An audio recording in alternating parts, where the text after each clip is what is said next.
Bien, amigos, continuamos. Estamos en nuestra segunda sesión de plataformas digitales. Vamos a iniciar el video número 4 y vamos a revisar la parte de preguntas frecuentes al RFC de personas físicas. Esta es una presentación que sacó el SAT en mayo del 2020 y todavía continúa vigente. En el caso de que haya algún cambio, se los comentamos, pero básicamente así es como está funcionando. Éntrale, Luis Enrique. Bueno, ¿qué tal? Muy buenas tardes, maestro Javier. Buenas tardes a todos. Y bueno, en este aspecto, entonces, básicamente nos está, pues, hablando de lo relativo a lo que es la manera en cómo se consideró por parte del SAT la inclusión de lo que es la actividad de plataformas tecnológicas y, en consecuencia, lo respectivo al régimen fiscal. De tal manera, entonces, que en este caso, bueno, señala ahí precisamente que si una persona que realiza o tiene ingresos por enajenación de bienes, prestar servicios o concede hospedaje a través de plataformas tecnológicas y no cuenta con su clave respectiva del RFC, ¿cómo puede hacer la inscripción ante el Registro Federal de Contribuyentes? En este sentido, entonces, señaló que básicamente, bueno, pues tenía que llevar a cabo a través de lo que viene siendo la ficha de trámite 7/CFF, solicitud de generación y actualización de contraseña, y lo que viene siendo, bueno, pues los trámites en el RFC, obtención de la misma clave con la CURP, llenando los datos solicitados y confirmando la información respectiva, esto previo a lo que viene siendo la solicitud de la contraseña. A ver, entonces aquí no tengo RFC, es lo que debo hacer, ok. Ok, sí, exactamente. O sea, de entrada una persona que no tenía su clave de RFC tenía que llevar a cabo este trámite de inscripción ante el padrón del RFC para poder obtener su clave. Y bueno, pues esto señalando lo que ya comentábamos la semana pasada, ¿no? La consecuencia de no contar con la clave de RFC, automáticamente, independientemente de que el año pasado teníamos tablas y ahora tenemos una tasa fija de retención, bueno, pues tanto en 2020 como en 2021, el efecto es que la retención sigue siendo del 20% en materia de ISR y del 16%, es decir, el 100% del IVA que se traslada en la operación, y que, bueno, pues entonces esto lleva a una retención total del 36%. Ahora bien, dice que para que entonces posteriormente se presente un caso de aclaración en el portal del SAT, en lo que se refiere en la etiqueta de ingresos a través de plataforma, así es como está, no es un error de que falte una letra, así lo indica, señalando la descripción de alguna actividad económica conforme al anexo 6 de la resolución miscelánea correspondiente al grupo de plataformas tecnológicas. En este aspecto, básicamente lo que podemos señalar es que establecía por lo menos ese procedimiento en junio del año pasado, porque lo que está sucediendo actualmente es que ya se puede hacer el aviso a través de lo que viene siendo el cuestionario de actividades económicas y de obligaciones y de regímenes fiscales. ¿En qué consistió esta obligación para quienes lo hicieron el año pasado?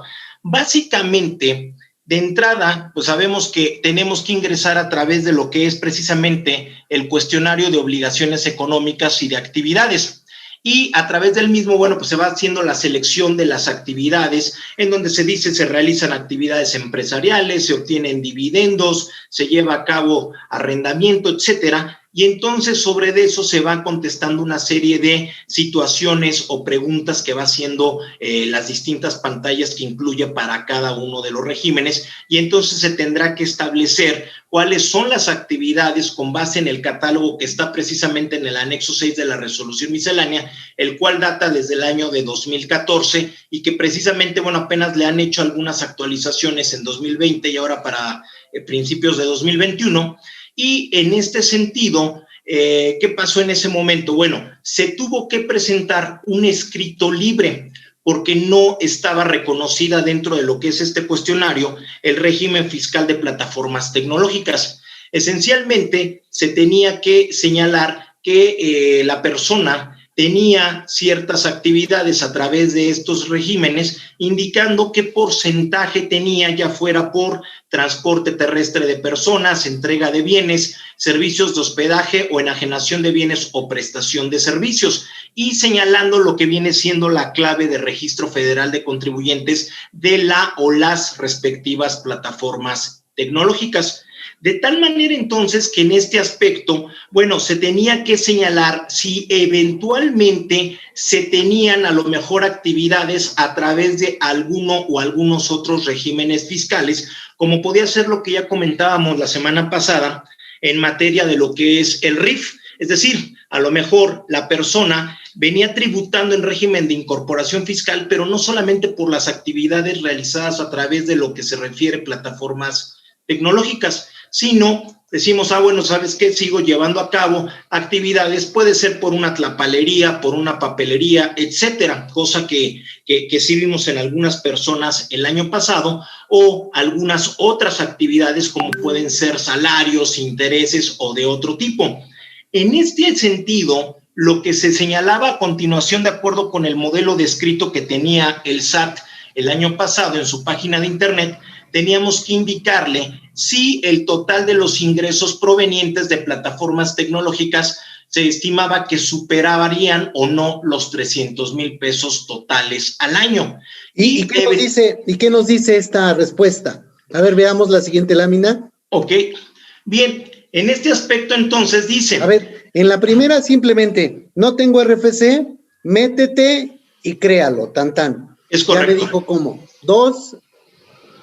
Bueno, en este aspecto entonces, lo que ya confirmábamos la semana pasada, de acuerdo con la estructura o el acomodo que se le dio dentro de lo que viene siendo la ley del ISR, dentro de lo que es el capítulo 2 del título cuarto, que corresponde a las actividades empresariales que realizan las personas físicas, se agregó una sección tercera, que es precisamente el que concierne a las plataformas tecnológicas.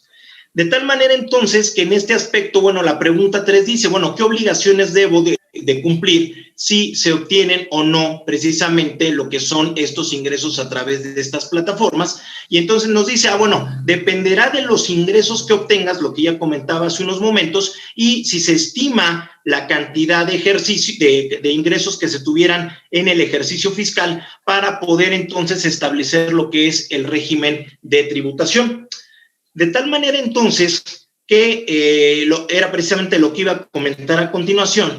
Bueno, una vez que ya establecimos cuál es si lo voy a tener estos ingresos a través de plataformas tecnológicas, si eventualmente voy a tener ingresos de otro tipo distintos a estos. Y la siguiente, bueno, establecer si se estima que se van a obtener cuando menos 300,000 pesos anuales de manera total por ingresos de estas plataformas. De tal manera entonces que lo que señalábamos ya la semana pasada, que establecen con toda precisión la ley del ISR y del IVA, en el aspecto de que cuando se da esta situación, bueno, pues se está ante la posibilidad de optar y elegir que las retenciones que lleven a cabo las plataformas tecnológicas se consideren como definitivas. Es decir, simplemente yo realizo mis operaciones a través de esas plataformas tecnológicas y, bueno, pues ya por cada operación que llevo a cabo, ya me van a tener que hacer la retención correspondiente, que como ya sabemos este año es 2.1, 4% y 1 respectivamente para transporte terrestre de personas y entrega de bienes, 4% para hospedaje y el 1% para enajenación de bienes y prestación de servicios. Entonces, en ese sentido, ya la persona... Perdón, aquí Luis Enrique, esto aplica en cualquiera de los tres casos, o sea, si estoy con un Uber, o si estoy con Airbnb, o si estoy con Amazon, en las tres aplica lo mismo. Sí, es correcto, o sea, aquí no distingue, digamos, que sean 300,000 para lo que es, por ejemplo, transporte terrestre, si son 300,000 para hospedaje, no, es el conjunto de una o más de todas estas actividades que estamos señalando. Entonces, Básicamente, una vez que establecemos que los ingresos son menores, bueno, existe la posibilidad de poder elegir que las retenciones sean definitivas. Sin embargo, también señala y precisa la autoridad, lo cual sigue siendo aplicable todavía para el año de 2021, que si los ingresos que se obtengan precisamente de una o más de estas actividades en conjunto a través de plataformas tecnológicas sean mayores a los 300,000 pesos, entonces la retención que efectúe precisamente cada una de estas plataformas, bueno, van a tener ahora un carácter de pago provisional, no de definitivo. ¿Por qué? Porque entonces obliga a que la persona va a tener que llevar a cabo la presentación de pagos provisionales en materia de impuestos sobre la renta y lo que son los pagos mensuales. Bueno, los pagos provisionales en términos del artículo 106 de la ley del ISR y lo que viene siendo los pagos mensuales de IVA en términos del artículo 5 precisamente de dicha ley, de tal manera entonces que en el caso de ISR se presentan los 12 pagos provisionales que corresponden al año,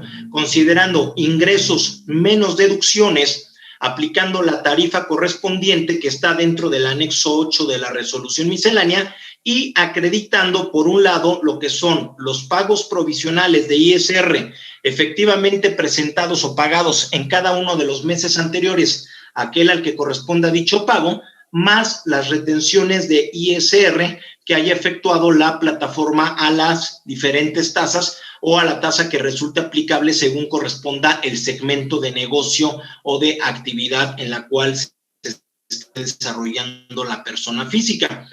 En consecuencia, entonces, al ser pago provisional, obliga a que la persona tenga que llevar a cabo también la presentación de la declaración anual de ISR, con lo cual entonces, bueno, pues tendrá la posibilidad, como aquí lo señala, de poder aplicar las deducciones personales, lo cual es derecho de todos los contribuyentes, personas físicas, en términos del artículo 151, 152 de la ley del ISR. Entonces, y contra el impuesto que se determine del ejercicio, se van a poder acreditar los pagos provisionales y las retenciones que haya efectuado le haya efectuado la plataforma a la persona física. Aquí entonces, Luis Enrique, sí, esto ya es el chahuistle. Aquí ya valí gorro. Si estoy en esta opción en la que debo considerar, porque tengo más de 300,000 pesos anuales que son pagos provisionales, o sea, ya me chupó la bruja. Aquí ya me troné con el costo de los impuestos, va a ser mucho más alto que si estoy en la opción de que no exceda de 300,000 pesos al año. ¿De acuerdo? Sin embargo, está bien. Ya no pude evitar que cayera y rebasé los 300,000 pesos y ahora caigo en este tema de pagos provisionales. ¿Qué pudiera hacer, Luis Enrique, para continuar en la segunda división, para continuar con los 300,000 pesos? O sea, oye, no, yo no quiero que me quites mi pequeño paraíso fiscal. O sea, ¿cómo le hago para no exceder de 300,000 pesos? Me parece que ahí pues tendríamos que ver la posibilidad a lo mejor en un momento dado de buscar otra persona que realice las actividades. A tu esposa o alguien de más confianza, como dice. Sí, cuéntaselo a quien más confianza le tengas. Sí, porque de otra manera, esto me parece que pues va a generarle automáticamente ya sobre todo como platicábamos la semana pasada, o sea, el punto es que, por ejemplo, 300,000 pesos anuales nos da un promedio mensual de 25,000 pesos. Entonces, a lo mejor en el caso de un Uber, probablemente pues esté más o menos en un rango que no exceda de esa cantidad. Pero si tenemos ya 2 automóviles, pues clavado que digo, ya a lo mejor conforme se sigan mejorando las actividades y reactivando la economía en función de lo que estamos viviendo actualmente, pues seguramente sí va a estar en una situación en la cual ya rebase los 25,000 pesos y entonces pues automáticamente lo va a sacar de pagos definitivos para el 2022. Entonces, Lo que puede ser quizá todavía alguna cuestión, por ejemplo, en materia de hospedaje o de enajenación de bienes, ahí tal vez pueda variar la situación dependiendo de las circunstancias particulares de cada persona, pero sobre todo hay muchas personas que en el caso de lo que vienen siendo la enajenación de bienes a través de un mercado libre, por ejemplo, pues les han crecido las operaciones también de manera importante, entonces, o que ofrecen como una parte de su segmento de negocio lo que son las ventas presenciales de mostrador o directamente en su local, pero también están teniendo ya una relevancia importante en materia de lo que son los ingresos a través de plataformas tecnológicas. Entonces, ahí sí tendría que evaluarse esa posibilidad de dividirlo a través de otra persona para que entonces también eventualmente, bueno, pues también de todas maneras, pues se consideren los gastos y costos respectivos para evaluar la rentabilidad del negocio y no obstante, de todas maneras, como ya lo señalábamos la semana pasada, sería importante que aun y cuando a lo mejor estuviera en pagos definitivos, pues en este sentido obtenga sus comprobantes fiscales de cada una de las compras o de los gastos que realice según el segmento al cual se dedique, pero que entonces esto permita distinguir que salgan a la clave de RFC que aplique en cada uno de los casos. Entonces, en ese sentido, bueno, pues me parece que es la parte que tendríamos que tomar en cuenta, maestro Javier. A ver, va de nuevo. ¿Cómo sumo los 300,000 pesos? ¿Es año calendario? ¿Es año montado? ¿Es de septiembre a agosto? O sea, ¿cómo voy a hacer para calcular esos 300,000 pesos? Es por ejercicio fiscal, es decir, de enero a diciembre siempre. Exactamente, del 1 de enero al 31 de diciembre. O sea, que tú dices, a ver, nada más aquí, yo tengo mi Uber y reviso, ¿y qué crees? Que en julio ya casi llego a los 300,000 pesos. En ese momento, digamos que ya empiezo a tener yo cero y mi esposa empieza a ser ella la que obtenga los ingresos. Se empieza a facturar con su sello de ella. Y entonces logramos los dos el mismo caso. O sea, ella tiene menos de 300, yo tengo menos de 300 y logramos de alguna forma estar dentro de ese paraíso fiscal que no queremos soltar. Sí, es correcto. ¿Te late o no te late? Sí. ¿Estás cometiendo un delito con eso? Pues no me parece, porque al final yo ya puedo dejar de operar en ese sentido y bueno, pues ahora incluso puede darse más allá de una situación como la que estamos platicando porque puede ser real, o sea, a lo mejor a mí ya no me conviene porque yo ya me quiero dedicar a otra actividad y se lo estoy pasando aquí, ahora a mi esposa en este caso. Aquí es fiscal. Por efectos fiscales, sí. Yo no quiero que me agarren a coscorrones los del SAT. Entonces, tú dices, a ver, hay una opción de que se llama de ingresos, cuando estás casado por bienes mancomunados. Entonces, tú dices ahí, ok, yo tengo una actividad empresarial, pero en realidad este ingreso, pues, es mío y de mi esposa porque los dos somos el mismo equipo, por ejemplo. Aquí no hay una opción en la que tengas ese chance de decir, oye, pues si haces la actividad empresarial con tu esposa, vete a 600,000.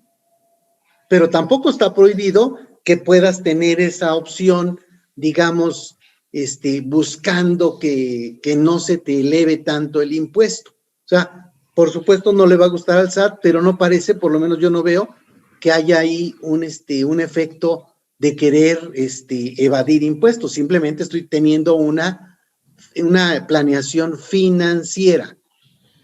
¿De acuerdo? Sí.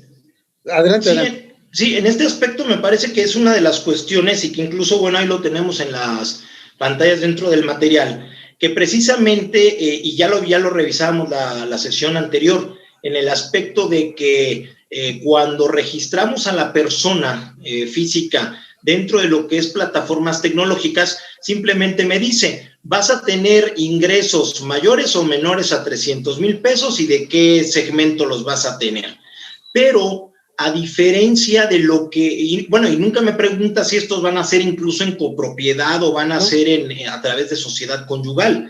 Y que en este sentido, cuando ingresamos, por ejemplo, a lo mejor a través de lo que es actividades empresariales, régimen general, en ese sentido, ahí sí pregunta, oye, la actividad que vas a realizar para actividades empresariales, la vas a llevar a través de alguna de estas dos, sociedad conyugal o copropiedad, y ya se le indica así, y entonces se establece si es el representante, el representado, etcétera. Cosa que no sucede en este aspecto y que desde mi punto de vista sí resulta aplicable, porque si vemos lo que establece el artículo 108 de la ley del ISR, dice, bueno, quienes lleven a cabo los ingresos a través de lo que se refiere copropiedad y eventualmente también de sociedad conyugal, bueno, pues el representante es el obligado y conjuntamente con el artículo 32 de la ley del IVA, el representante es el obligado de llevar a cabo la presentación de los pagos provisionales. Él es quien se encarga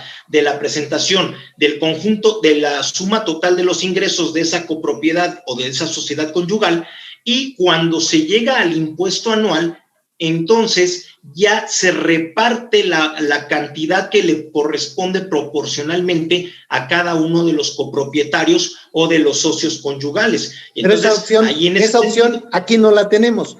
O sea, aquí no tenemos que buscar una maña de magaña que estamos diciendo, oye, pues ya de enero a junio, ¿verdad? Tú eres el que facturas y de julio en adelante, ahora es tu esposa con su sello de ella. Oye, también tengo varios hijos. Bueno, pues ya la hiciste, pudieras en todo caso ir dividiendo todas las opciones, ¿no? Ajá. Aquí. Sí, yo creo que aquí Sí, adelante, perdón. Sí, te escucho. Yo creo que aquí lo que tendríamos que considerar es que, bueno, o más bien el SAT, es que tendría que tomar en cuenta esta situación. Y me parece que probablemente, digo, no, quizá no sea lo más óptimo, pero bueno, podrían caber dos caminos, ¿no? El primero, a lo mejor hacer la consulta al SAT para ver si finalmente cuál es su posición. Y la otra, que a lo mejor dices, bueno, oye, pues presento un caso de aclaración en donde digo, oye, esta actividad la estoy llevando a cabo de manera de copropiedad, dependiendo del tipo de segmento de negocio, en copropiedad o en sociedad conyugal. Y entonces, bueno, habría que ver cuál es la respuesta que tiene como tal la autoridad, y quizá valdría la pena esto hacerlo al inicio del ejercicio antes de que lleguemos a los 300,000 pesos, para tener margen de que la autoridad responda. Pero yo creo que en este sentido... Sí, yo no la veo, Luis Enrique, yo creo que hasta es como ¿cómo se dice? Decirle al SAT algo que quieres hacer. O sea, si quieres una mala respuesta, pregunta eso. Pero yo diría, no manches. O sea, la neta es que tengo que buscar una solución desde aquí. Entonces, no, simplemente cuando estamos en RIF, por ejemplo, tampoco permiten la copropiedad. Entonces, ese sería otro caso que pudiéramos decir que no aplica, aunque en principio se aplica. Entonces, esta es la peor. Ok, luego.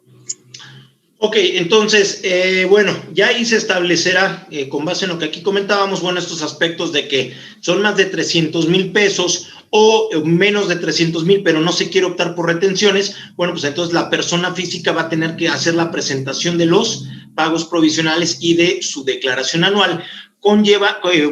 Considerando en todo caso lo que ya platicábamos la sesión anterior, ¿no? Se tendrán que obtener todos los comprobantes fiscales, tendrá que ser muy cuidadoso en no tener cuestiones de no deducibles, porque en esa medida va a ser menos rentable el negocio, por la cuestión de que entonces la base gravable se va a volver más alta para efectos del ISR, y bueno, pues en casos que ya a lo mejor puedan ser quizá más extremos, pero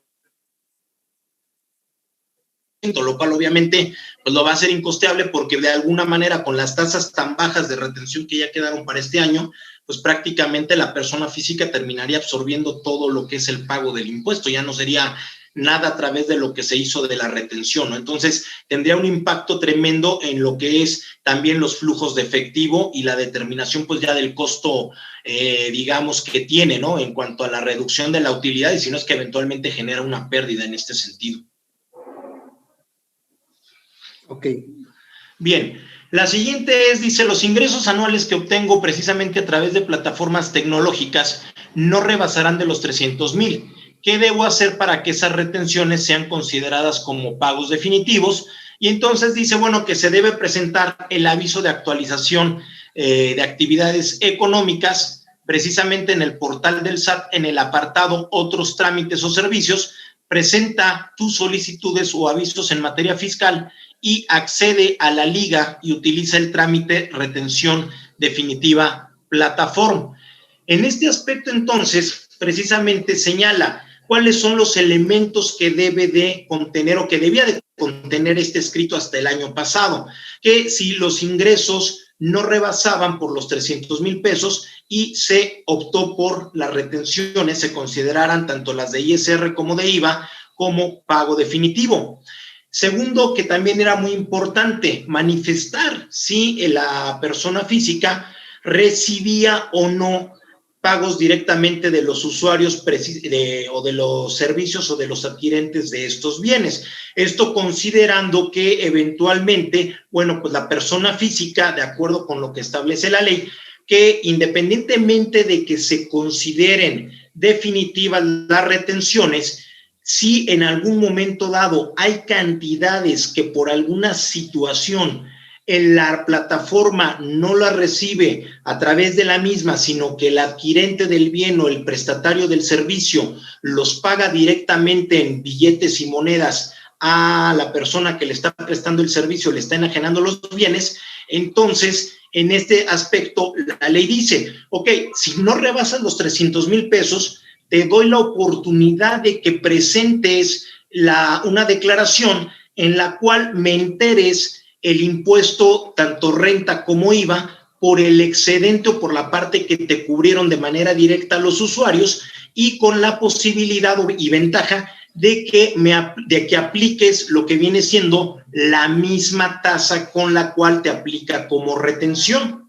Entonces, en este año, bueno, pues se siguen aplicando ya los porcentajes que comentábamos. Sin embargo, el año pasado sí tenía un efecto importante, porque eventualmente a lo mejor, y esto se veía sobre todo y se sigue viendo mucho con lo que viene siendo los Uber, los Didi y todo el transporte terrestre de personas. ¿Por qué? Porque en este sentido, si la plataforma yo caía a lo mejor en un rango de hasta 15,000 pesos, de hasta 25,000 pesos, perdón, la tasa de retención era del 4%. Pero a lo mejor al momento de sumar las cantidades que me pagaban los usuarios, rebasaba yo los 25,000 pesos y entonces eso me llevaba a pagar ya un impuesto total del 8%. Entonces, ya el 4% que me había retenido la plataforma, pues ya no era tan definitivo, sino que era como un pago parcial a cuenta de la cantidad que me habían retenido. Es decir, me habían retenido un 4% sobre la base a lo mejor de 25,000 pesos y posteriormente al rebasar esos 25,000 pesos ya entonces me estaban cobrando una cantidad ya del 8%, entonces lo cual ya no, digamos, sí lo resentía el contribuyente al momento del pago de sus impuestos, ¿no? Pero bueno. Entonces, aquí yo digo, a ver, está bien, yo tengo un Uber, un Didi, un Gabify, y sí, hay cosas que cobro en efectivo, de hecho cada vez se está convirtiendo en algo más común, la gente paga en efectivo, entonces me retiene la plataforma digital, entera ese impuesto, pero yo voy a hacer cobros en efectivo y tendré que presentar una declaración mensual de la diferencia que cobré en efectivo. Es mayor en 2019, en 2020, y ahorita ya es menor porque bajó la tasa de retención. Pero mucha gente tendrá que presentar declaraciones de julio a diciembre por ese diferencial que tenemos. Sí, efectivamente, porque no es tan fácil que te escapes. O sea, ¿cómo podrías escaparte de no pagar esa parte? O sea, ¿cómo sabe el SAT para darme en la torre qué pasa?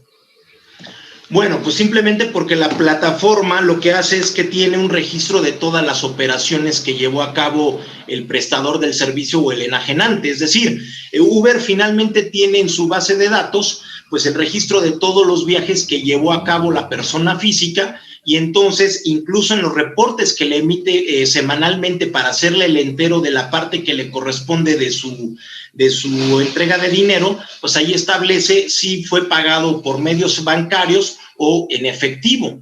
Entonces, en ese incluso adicional todavía, considerando también eventualmente los premios que pueda haber, ¿no? O sea, tiene como que una base muy detallada sobre los distintos rubros o conceptos que en este aspecto le pagó la plataforma a la persona. Entonces, pues si en algún momento dado, digamos, cacha el SAT esta situación, pues perfectamente con los datos de la plataforma va a poder amarrar que dice, bueno, a ver, oye, tú solamente, bueno, tú no me presentaste la declaración, me quedé solamente en que la plataforma te pagó 20,000 pesos, o que más bien fueron 20,000 pesos a través de medios bancarios, a lo mejor a la tasa del 4% que fue el año pasado, pues me enteraron 800, ¿no? Pero al momento en que fueron 30,000 pesos a la tasa del 8%, pues resulta que esto ya se fue a 2,400 pesos. A ver, entonces, ¿tú recomiendas que ya vaya presentando mis declaraciones de junio a diciembre del 2020 por eso que cobré en efectivo, o me hago güey un rato? Yo en lo personal sugeriría que las presentara ya. O sea, no hay forma de escaparme. No, porque finalmente, insisto, la plataforma tiene todos los elementos que le puede, y que el SAT va a poder saber precisamente que en este sentido no enteró, ¿no?, todas las cantidades respectivas. Aparte, hay una situación que también tendríamos que tomar en cuenta. La opción me le está dando de que yo pague sobre esas tasas a cambio de que yo entere directamente el ISR y el IVA que me corresponde por lo que me entregaron los usuarios. Y segundo aspecto, también habría que tomar en cuenta la situación de lo que viene siendo el 17H bis del Código Fiscal de la Federación, de que cuando me establece que si ya dejo de presentar 2 o más declaraciones provisionales o definitivas, pues en este caso puede, si lo detecta la autoridad, puede proceder a la suspensión de los certificados de sello digital. Entonces también me puede meter en un problema de tener que dejar de percibir ingresos. Pues sí suena de la patada. Yo coincido contigo, queridos amigos, ya no la hagan de tos, revisen qué diferencias tienen y hay que presentar las declaraciones de cada uno de los meses a partir de junio. Ejemplo, me retuvieron solo sobre la mitad y la otra mitad la cobré en efectivo, tendrás que presentar tu declaración pagando la parte que tiene que ver con el pago en efectivo, pero se tienen que acumular los dos para ver en qué tasa caes, lo cual me beneficia mucho en 2021, pero en el 2020 me va a dar en la torre. Entonces ahí tendrás que revisar con tu contador para que haga ese cálculo y se presenten esas declaraciones. Recuerda que ya tienes que presentar o ya tienes que tener activado tu buzón tributario, y en el buzón tributario te van a decir, oye, me debes. Si no tienes tu buzón tributario, entonces van a pegar un papelito en algún vidrio, quién sabe en dónde, y con eso ya estarás notificado y vienen las multas, te pueden cancelar el sello y se van a ocasionar todavía más problemas. Entonces, es una mala noticia, pero sí tendremos que hacer ese pago. Y yo creo que aquí, maestro Javier, valdría la pena porque, bueno, si bien va a estar de por medio ahorita el pago de actualizaciones y recargos, adicional a la cuestión que yo comentaba de que eventualmente si lo detectara la autoridad en el aspecto de que no se han presentado las declaraciones y que eventualmente pudiera llegar incluso a la suspensión de los certificados de sello digital, lo cual ya me impacta porque no voy a poder estar generando las facturas y hasta la plataforma me pueda bloquear. De hecho la plataforma te va a bloquear. Ajá. En el momento en que no puede emitir el CFDI, te va a bloquear, o sea, eso no lo dudes. Ahora, tú dices, si me cacha el SAT, pero ya te cachó. El SAT tiene todos los datos, o sea, nada más está dejando para que no sientas tan feo, ¿verdad? Cobrarte todavía, pero tiene toda la información, no son personas, estás hablando contra inteligencia artificial, contra máquinas, contra Big Data, o sea, como que puros superhéroes son los que están contra ti, entonces ya valimos. Sí, porque además la cuestión es que precisamente para donde iba es que adicionalmente va a tener el costo de la multa, que es de un 55 a 75% del impuesto omitido. Sí. Entonces. Ahora si yo digo, pero es muy poquito, oye Luis Enrique, no manches, son 60 pesos. Mejor no las presento. ¿A poco se va a dar cuenta de 60 pesos? Pues sí se va a dar cuenta.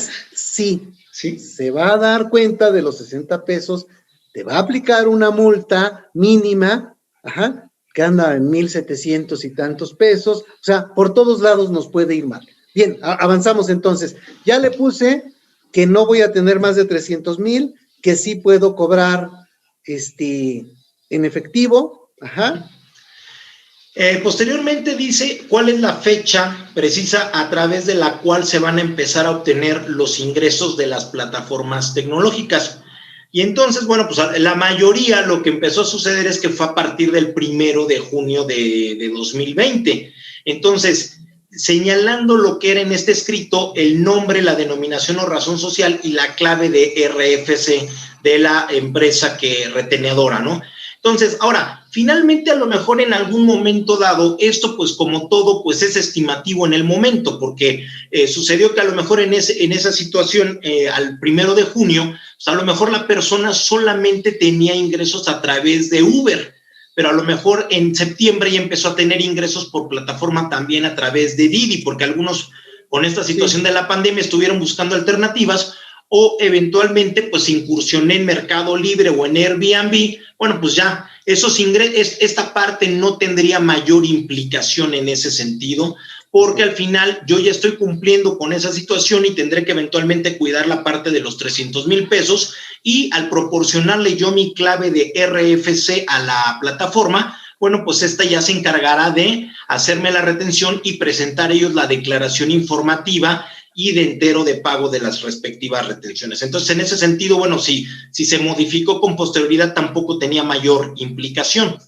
Ahora bien, en todo caso, entonces, también se señalaba lo que viene siendo la cantidad o el porcentaje, más bien, no cantidad, sino el porcentaje que se estimaba obtener a través de cada uno de los segmentos de las plataformas tecnológicas. Es decir, en este caso, pues tenía, por ejemplo, el 70% a través de lo que viene siendo transporte terrestre de pasajeros y un 30% a través de lo que es plataforma de hospedajes.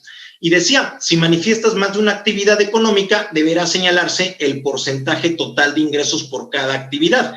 Que esto es como lo hicimos con algunos casos. Bueno, ¿sabes qué? Pues tengo salarios, a lo mejor estos salarios representan un 30% y sigo haciendo a lo mejor el caso que ya comentamos, a lo mejor plomería a través de RIF y papelería a través de RIF, y bueno, ya los porcentajes correspondientes, de tal manera que llegábamos entonces a integrar el 100% de las actividades. Sí, aún y cuando aquí son en plataformas tecnológicas, serían nada más las 3 opciones de servicios de transporte, de servicios de hospedaje o de venta de productos o servicios. O sea, serían esos 3 porcentajes los que pudieran variar. Si nos regresamos para ver un punto en la anterior, ¿qué pasa si yo estoy nada más con Didi?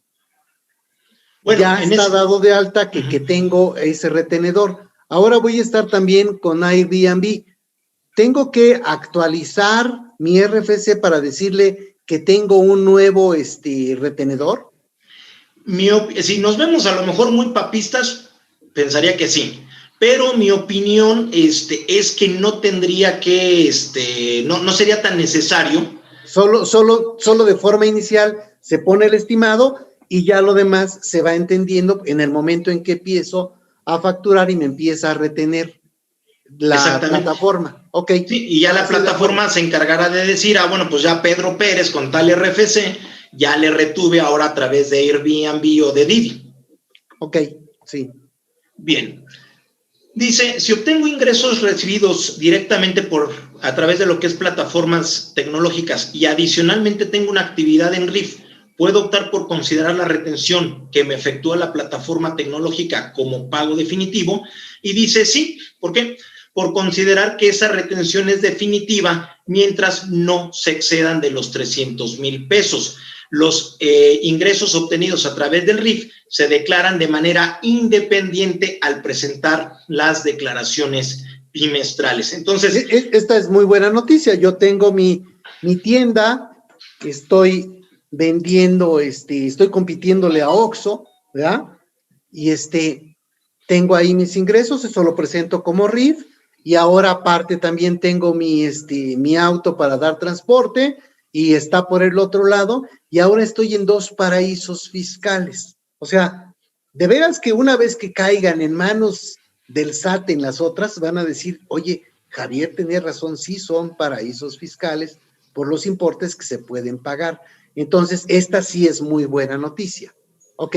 Sí, porque precisamente es lo que comentábamos, da la posibilidad de este híbrido entre lo que es poder seguir tributando en RIF por las actividades que correspondan mientras no se rebasen los 2 millones y la parte de lo que es plataformas tecnológicas en definitivo con estas tasas bajas mientras no se rebasen los 300,000 pesos, ¿no? Entonces, el punto es nada más cuidar en uno o en otro que no se tenga, que se rebasen estas cantidades, porque entonces, bueno, pues ya cambia totalmente la consideración en el pago de los impuestos, ¿no? A ver, nada más, regrésate, no seas malo en estas 5. Es importante que entendamos esto, queridos amigos. Cuando yo tengo ingresos, vamos a suponer que me está depositando las plataformas digitales, pero también tengo depósitos de dinero en efectivo. Lo que va a ocurrir es que cuando deposito, vamos a suponer 25,000 pesos en un mes en efectivo, el banco le va a decir al SAT, oye, Javier Martínez depositó más de 15,000 pesos, depositó 25,000 pesos durante el mes. Al final del ejercicio, lo que va a hacer el SAT es va a revisar si no es discrepancia fiscal. A ver qué onda con Javier. Ah, mira, es RIF y declaró que tuvo ingresos en ese mes mayores o por esa cantidad, entonces ya automáticamente no tengo problema. Pero si me manda el requerimiento, simplemente tendría que decirle, mira, es por mi actividad de RIF, cobré en efectivo, o es por mi actividad de plataformas digitales, cobré en efectivo, y está el comprobante con el CFDI en el caso de RIF, o con la declaración provisional en el caso de plataformas digitales. O sea, siempre voy a poder depositar en el banco efectivo cuando pueda comprobar que eso pagó impuestos en algún lado. De lo contrario, pues me van a dar en la torre, me mandan ya hasta la liquidación de lo que hay que pagar. Sí, adelante, perdón. Sí. Señala, dice que si los ingresos anuales que se obtienen a través de plataformas tecnológicas no rebasan los 300,000 pesos, ¿qué debo de hacer si quiero considerar como pagos provisionales las retenciones que realice la plataforma tecnológica por concepto de ISR?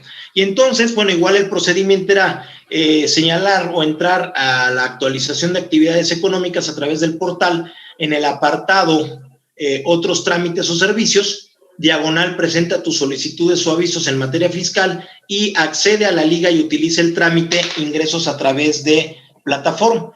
Y entonces, bueno, esto es lo mismo, nada más que allá me dijeron, oye, allá estás haciendo servicios de transporte, aquí estás haciendo enajenación de bienes, pero es básicamente el mismo, digamos, el mismo proceso. Sí, adelante, perdón. Sí, exactamente, sí, aquí ya nada más, bueno, pues indicará si no se rebasan los 300,000 pesos, si se opta porque la retención se considere, se vuelve a citar la fecha en que se comienzan a obtener los ingresos a través de la plataforma y la clave de RFC y la denominación o razón social de la misma. Y en todo caso, bueno, pues se reitera lo que ya comentábamos, ¿no? El porcentaje que corresponde a cada una de las plataformas y bueno, si se van a llevar a cabo otras actividades económicas, pues se señalan los porcentajes que corresponden. Simplemente lo único que está haciendo es reiterativo en este aspecto.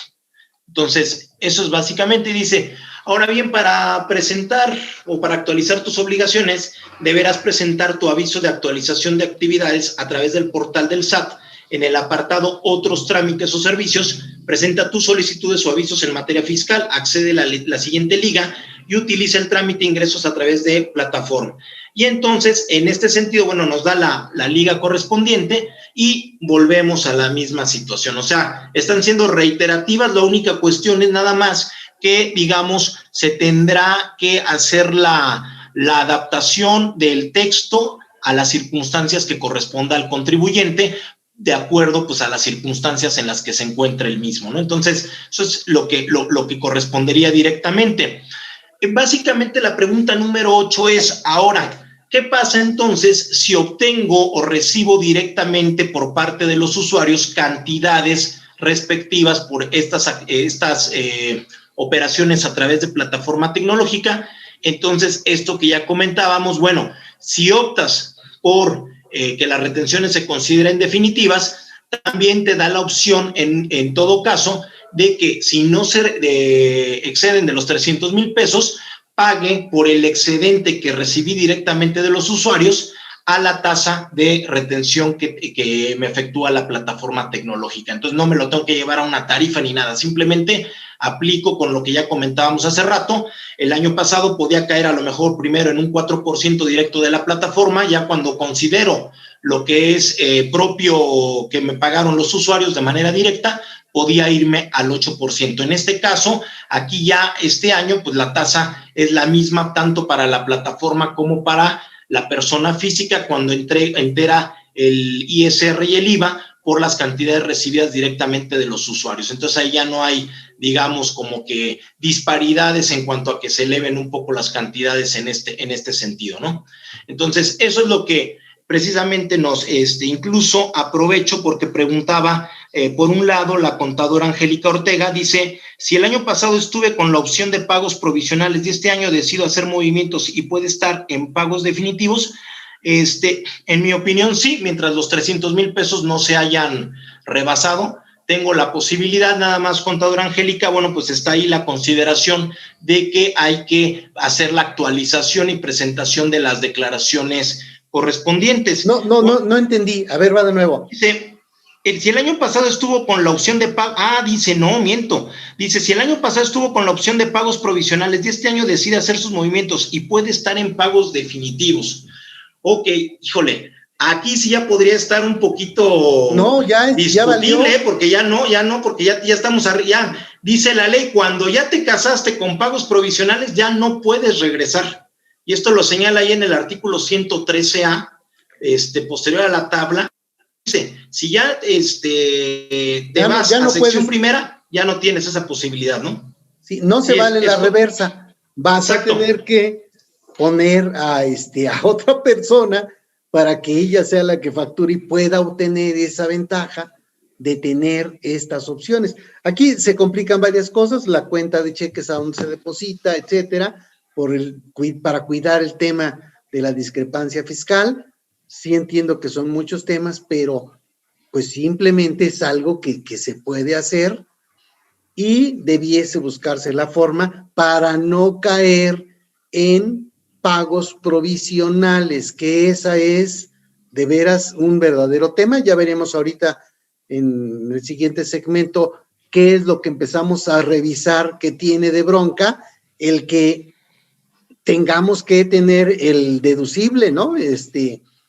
Pero ya ahí vamos con eso. Entonces, mala noticia. Ok. Sí, y la otra pregunta, que es la que sí va más en este aspecto, dice la contadora Elia, si opto por el primer caso de no exceder los 300,000 pesos, mis pagos serán definitivos, es decir, la retención que me hace Mercado Libre ya sería mi pago definitivo, o sea, no tendría que presentar declaración. La verdad, estoy confundida. Ok, contadora, en este aspecto, si considera que no va a recibir cantidades directamente de los usuarios o de los adquirentes que sean en efectivo, entonces aquí la situación es que tendría que manifestar, como está señalado aquí en este escrito, o como es a través ahora del cuestionario de actividades económicas y obligaciones, que no va a recibir cantidades directamente de los usuarios. No, pero aunque pusiera que sí, pero si no recibió cantidades de los usuarios, pues simplemente no presenta nada, porque dice, sí, no. Presenta tu declaración cuando cobraste en efectivo. Si no cobraste en efectivo, no presentes tu declaración. Aquí la duda es del sistema. Oye, le dije al sistema que sí cobro en efectivo, entonces va a decir el sistema, pues por lo menos dime que no cobraste en efectivo, o sea, presenta una en ceros. Ese ha sido un tema ahí que tenemos, ¿cómo se llama? Como una duda del sistema que no debiera ser necesaria, pero no hay una regla que nos diga que no la presentemos. Sí, es correcto. O sea, sí, precisamente porque entiendo que lo que está comentando la contadora Elia es que la persona no recibe pagos directamente de los usuarios o de los adquirentes de la plataforma. Entonces, en este sentido, no tendría, o bueno, pudo haber manifestado en ese momento, no recibo, no tiene que presentar declaración alguna de pago extra de ISR y de IVA, como lo comentábamos hace un momento. Ya las retenciones se quedan completamente ya definitivas sin tener que presentar declaración, pero eventualmente no quita que si en algún momento dado empezara a recibir cantidades directamente de los usuarios o de los adquirentes, entonces tendría que empezar a presentar las declaraciones correspondientes, como estás comentando. Sí, tendría que meterse aquí a activar el sí recibo para poder hacer las declaraciones provisionales mensuales. Y ya no tiene que presentar ni declaración anual, ni pagos provisionales, o sea, nada, como en el caso del RIF. En el caso del RIF, tú haces tu declaración cada bimestre y en tu anual no dices nada, o sea, no dices ni siquiera que tienes RIF. Obviamente no puedes tener actividad empresarial porque estás en el RIF, y en este caso estarás en el RIF, más las plataformas digitales, pero en tu declaración anual no tienen nada que ver esos dos que ya pagaron impuesto definitivo. Sí, efectivamente, ya no se toman de la misma manera que sucede con el RIF, cuando se va por la parte de pagos definitivos. Esos pagos bimestrales definitivos tampoco se toman en cuenta o no juegan para la declaración anual. Así es. Muy bien. Son las 17 horas, vamos a tomar nuestros 5 minutos y regresamos para estar revisando los temas. Vamos a regresar con las preguntas, así es de que si tienen preguntas, de una vez es el momento para hacerlas, porque ya ven que el tiempo se va rapidísimo. Tomamos entonces 5 minutos.